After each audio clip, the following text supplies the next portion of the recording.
Hi, this is Kimber Domke, Mindful Food and Fitness Coach, and I'm coming to you from my kitchen because now I have better lighting so I can actually shoot some video in here. So just wanted to introduce you to the kitchen because it's a super important place if you're looking to change your diet and all of your habits around food.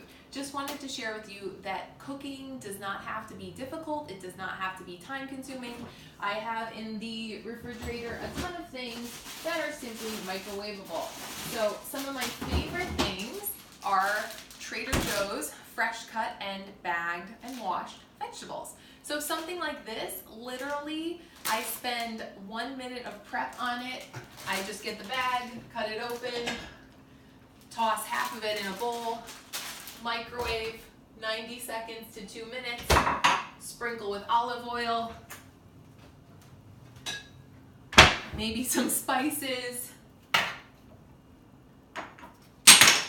Whoops, getting a little rowdy there. And that's it. I'm not going to show you right now, but really it takes just 2 minutes, and key in getting your diet amazing, in getting your skin better, in feeling more productive, in feeling more healthy in your gut is increasing your vegetable consumption, especially low carb vegetables.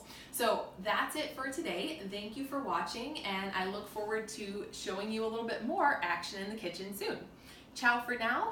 Take a moment to like and subscribe, and let me know if you have any questions around your food and fitness mindset. Thanks for watching.